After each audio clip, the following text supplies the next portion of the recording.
교감, 사랑은 본질적이면서 실존적 존재, 우리의 궁극적 실체이자 우리가 세상에 존재하는 이유입니다. 여러 해에 걸쳐 수천 명의 사람들과 이야기하며 나는 우리 모두에게 공통된 소망이 한 가지 있다는 것을 알게 되었다. 자기 자신이 가치 있게 여겨지고 싶다는 소망이다.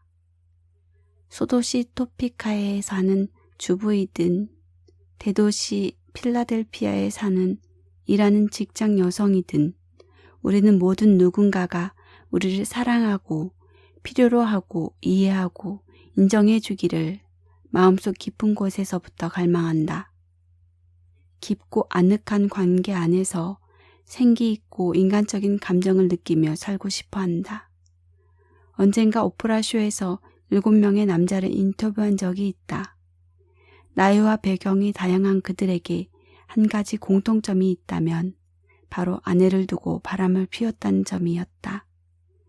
그 인터뷰를 통해서 나는 지금까지 경험했던 것 중에서 가장 흥미롭고 솔직한 대화를 나누었고 아주 큰 각성의 순간을 맛보았다. 우리는 모두 내 말을 들어주고 나를 필요로 하고 나를 중요하게 여기는 사람들을 갖고자 하는 강한 열망을 가지고 있으며 어떤 형태로든 그러한 열망을 확인받기를 원한다는 것을 깨달은 것이다. 많은 사람이 그저 나는 정말 괜찮다는 것을 확인받기 위해 바람을 피운다. 자신이 여성의 유혹을 물리칠 수 있는 도덕적 가치관을 따르고 있다고 생각했던 결혼 18년 차의 남성은 인터뷰에서 자신의 내연녀에게 특별히 대단한 점이 있는 것은 아니라고 말했다. 하지만 그 사람은 내 말을 들어주고 내게 흥미를 보였고 무엇보다 내가 특별한 사람인 것처럼 느끼게 해주었습니다. 그 말을 듣고 나는 그래 바로 이거야 라고 생각했다. 우리는 모두 우리가 다른 누군가에게 특별한 존재인 것처럼 느끼고 싶은 것이다. 어린 시절 미시시피주와 내슈빌, 밀워키 사이를 전전하며 자라는 동안 나는 내가 사랑받고 있다는 느낌을 받은 적이 없었다. 그래서 내가 뭔가를 잘하는 사람이 되면 사람들이 나를 인정하게 될 거라고 생각했다. 20대에 접어들어서는 나의 가치가 남성에게 사랑을 받는 것에 달렸다고 믿었다. 나를 떠나려던 남자친구를 붙잡으려고 그 열쇠를 화장실 변기에 집어 던지기까지 했던 일이 기억난다. 그때의 나는 신체적인 학대를 받는 여성과 다를 바가 없었다. 매일 밤 머리를 얻어맞는 것은 아니지만 날개가 잘려 날아오를 수 없었다. 여러 가지 일들을 잘 해내고 있었음에도 곁에 남자가 없는 한 나는 아무것도 아니라고 생각했다. 내가 그토록 갈망했던 사랑과 인정이라는 것이 나 자신 밖에서 찾을 수 있는 것이 아니라는 진실을 알게 된 것은 그로부터 여러 해가 지난 후였다. 이제는 확실하게 안다. 깊은 관계의 부재란 내가 다른 이로부터 멀리 떨어져 있다는 뜻이 아니라 내가 나를 외면하고 있다는 것을 말한다는 걸. 물론 우리의 삶을 풍요롭게 하고 지탱해주는 관계는 누구에게나 필요하다. 하지만 나를 치유해주고 완전하게 해줄 사람. 너는 아무 가치도 없다며 항상 내 안에서 속삭이는 목소리를 잠재워줄 누군가를 찾고 있다면 그것은 시간 낭비다. 그 이유는 간단하다. 자신이 가치 있는 존재라는 걸 스스로 깨닫지 못하는 사람을 친구나 가족이 나서서 그렇지 않다고 완전히 이해시키는 것은 불가능하기 때문이다. 배우자조차도 그렇게 할 수 없다. 창조주는 내 삶에 대한 책임을 오롯이 내게 지웠지만 그 책임에는 놀라운 특권이 딸려 있다. 어릴 때 받지 못한 사랑과 애정과 깊은 관계를 자기 자신에게 돌려줄 수 있는 힘이 그것이다. 나는 내가 가질 수 있는 가장 훌륭한 어머니이며 아버지이고 언니이자 친구이며 사촌이며 연인이다. 나 자신이 중요한 삶의 의미를 가지고 태어난 사람이라고 생각하는 것은 절대로 어렵지 않다. 그냥 그렇게 자신을 바라보겠다고 선택하기만 하면 된다. 부모에게서 마땅히 받아야 했을 인정을 받지 못했다는 사실에 1초도 더 집착할 필요가 없다. 물론 당신은 부모에게서 그런 사랑을 받았어야 했지만 그것은 과거일 뿐. 이제 그 사랑을 스스로 선사하고 앞으로 나아가기만 하면 된다. 더는 당신 참 괜찮은 사람이야 라고 남편이 말해주기를 기다리는 걸 멈추자. 당신이 얼마나 근사한 어머니인지 아이들이 말해주기를, 멋진 남자가 당신을 품에 안아들고 결혼해주기를, 친한 친구가 당신은 가치 있는 존재라고 안심시켜주기를 기다린다면 이젠 그 기다림을 멈추고 나의 내면을 보자. 사랑은 나와 함께 시작하는 것이다. 모든 관계의 핵심은 소통이다. 나는 언제나 소통은 춤과 같다고 생각했다.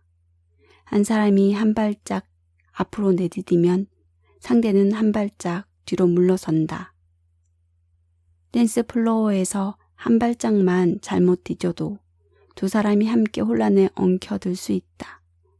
그런 상황에 부딪혔을 때 선택할 수 있는 가장 좋은 대처법은 언제나 상대에게 이렇게 물어보는 것이다. 당신이 정말 원하는 게 뭔가요? 질문을 받은 상대가 잠시 우물쭈물하다가 계속 헛기침을 하거나 침묵에 잠길지도 모른다. 하지만 솔직한 대답을 듣기 위해 충분히 기다려준다면 확신하건대 이런 대답이 또는 비슷한 대답이 나올 것이다. 당신이 나를 소중히 여기는지 알고 싶어요. 그런 상대에게 소통과 이해의 손길을 내밀며 인간으로서 해줄 수 있는 가장 중요한 말을 건네보자. 당신 말을 이해해요. 그렇게 하면 당신을 둘러싼 관계가 더 나아지리라는 것을 나는 확실히 알고 있다. 감사.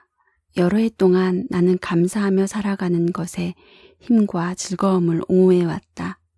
10년 동안 빼놓지 않고 감사 일기를 썼고 내가 아는 모든 이에게도 그렇게 하기를 권유했다.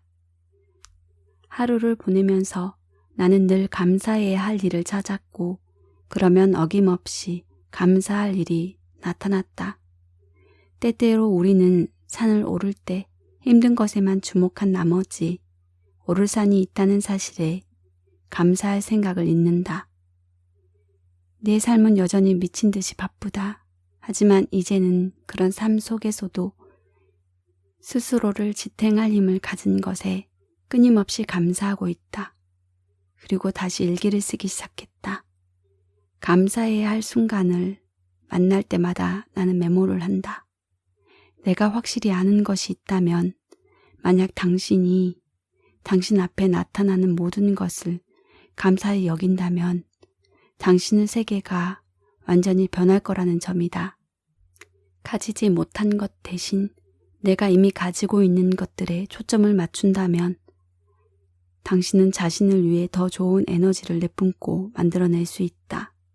확신하건대 매일 짧게나마 짬을 내어 감사한다면 크게 감탄할 만한 결과를 맛보게 될 것이다. 고맙다고 말해요. 여러 해 전 마야 안젤로가 한 말은 내 삶을 송두리째 바꿔놓았다. 그날 나는 마야와 전화통화를 하고 있었다. 문을 닫고 화장실 안에 들어가 변기 뚜껑 위에 앉아서 정신줄을 놓았다고 할 정도로 주체할 수 없이 흐느끼고 있었다. 그 정도만 해요. 마야가 꾸짖었다. 지금 당장 울음을 그치고 고맙다고 말해요. 하지만 선생님은 이해 못하세요. 나는 흑흑거리며 울었다. 내가 대체 무엇 때문에 그렇게 넋이 나갔던 건지 지금은 알 수 없다. 마야가 이 말을 들으면 그것 봐요. 내가 그랬잖아요. 하고 말하리라. 이해해요. 하지만 오프라가 그 말을 하는 걸 듣고 싶어요. 큰 소리로 말해봐요. 고맙습니다. 라고 해봐요. 머뭇거리며 나는 그 말을 따라했다. 고맙습니다. 그리고 조금 더 훌쩍거렸다. 하지만 내가 왜 고맙다고 말하고 있는 건가요? 마야가 대답했다. 오프라가 고맙다고 하는 이유는 당신의 믿음이 너무나 강해서 어떤 문제에 부딪혀도 헤치고 나갈 거라는 걸 의심하지 않기 때문이에요. 태풍의 눈 안에 갇혀도 신께서 구름 안에 무지개를 넣어놨다는 것을 알기 때문에 고맙다고 하는 거예요.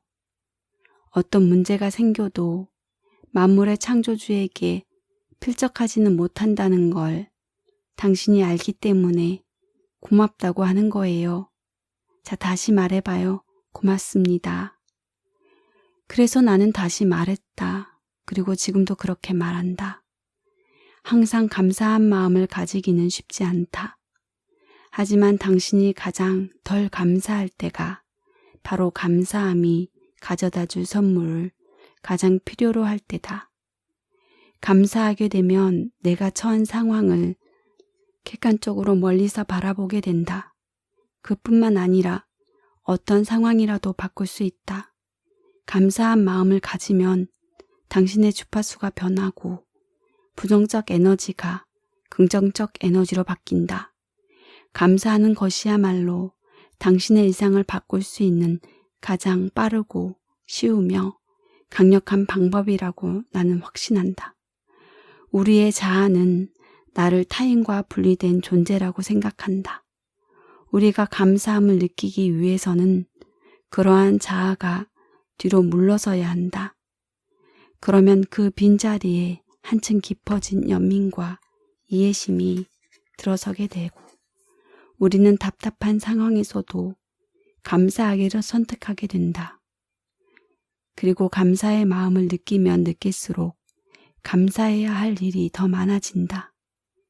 감사함은 이렇게 우리에게 선물을 가져다 준다. 마야는 옳았다.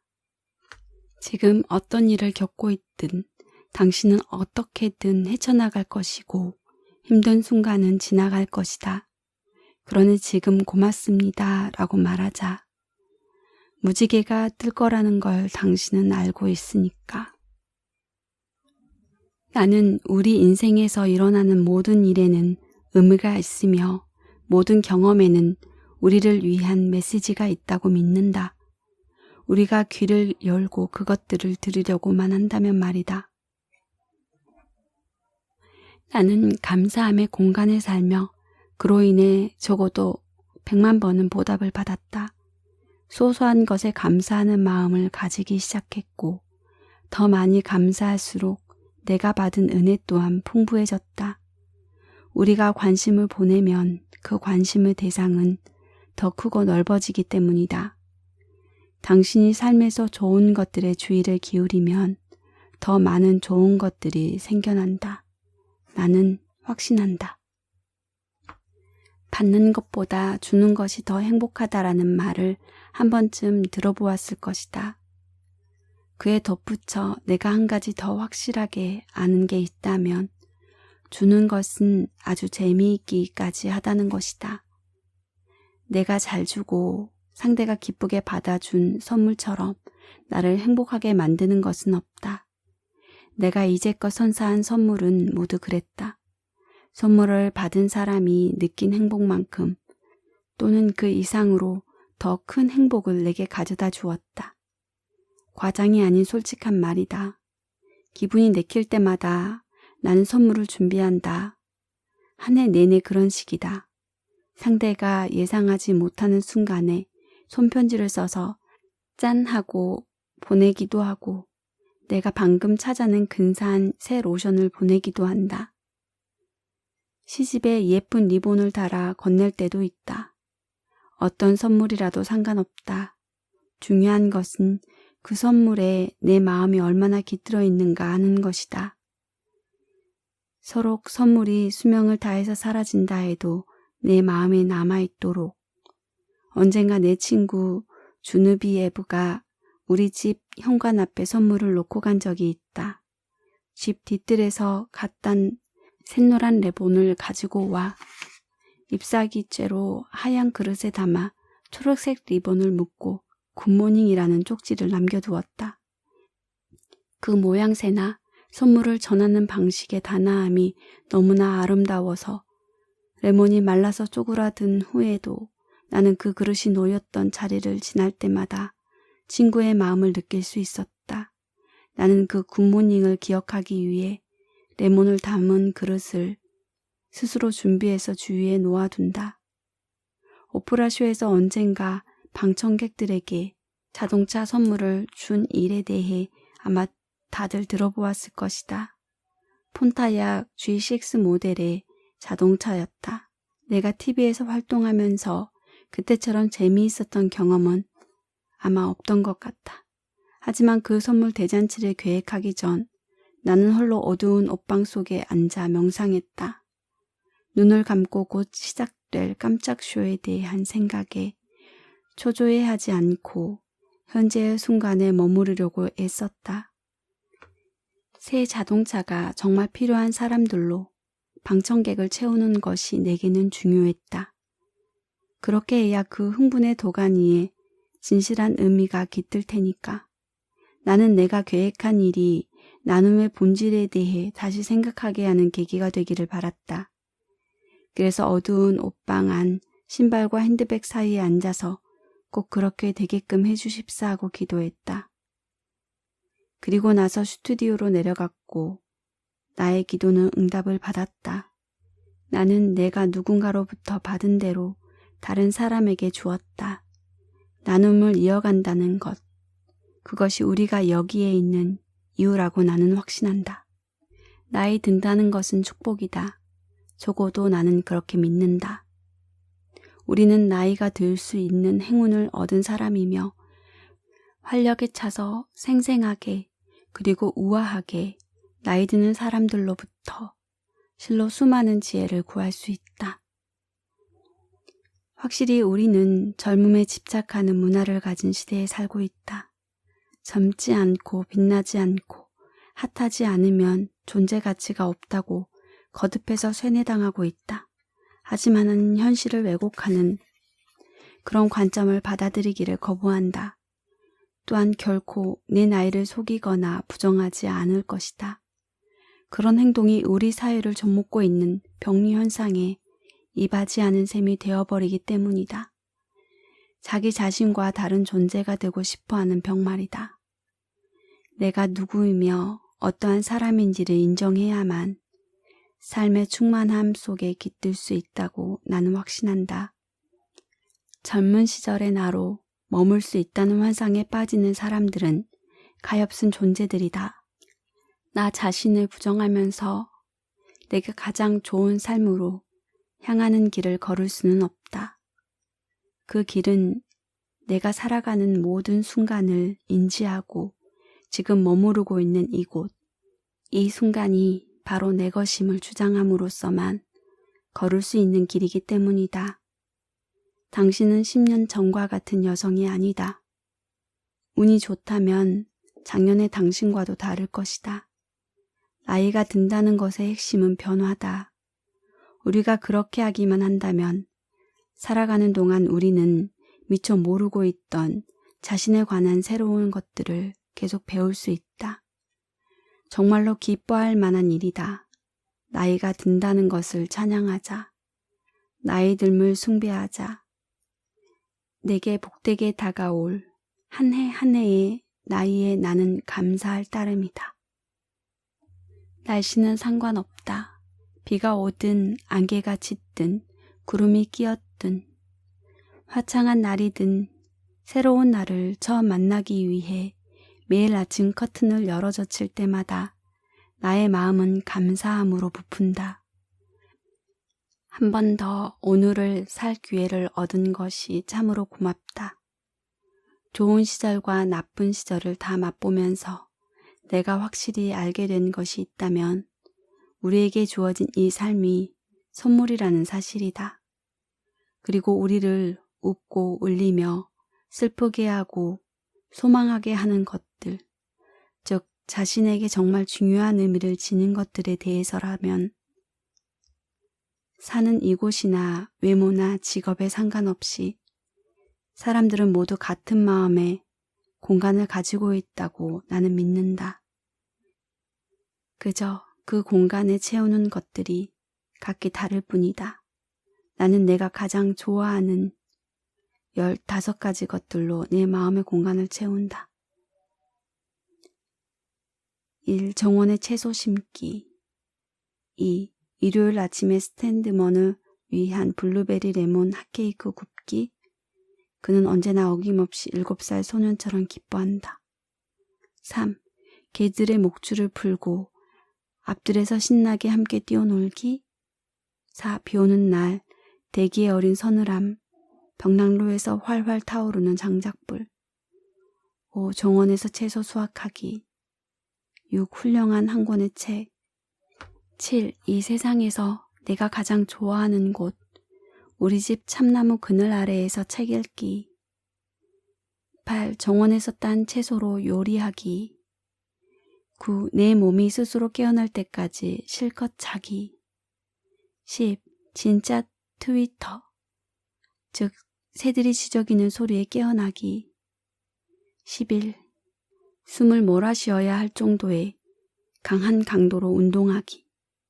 12. 정원에서 딴 채소 먹기. 13. 그저 가만히 있기. 14. 침묵을 감싸 안기. 15. 매일 감사하고 내가 받은 축복을 가늠하면서 내 삶을 축복하기.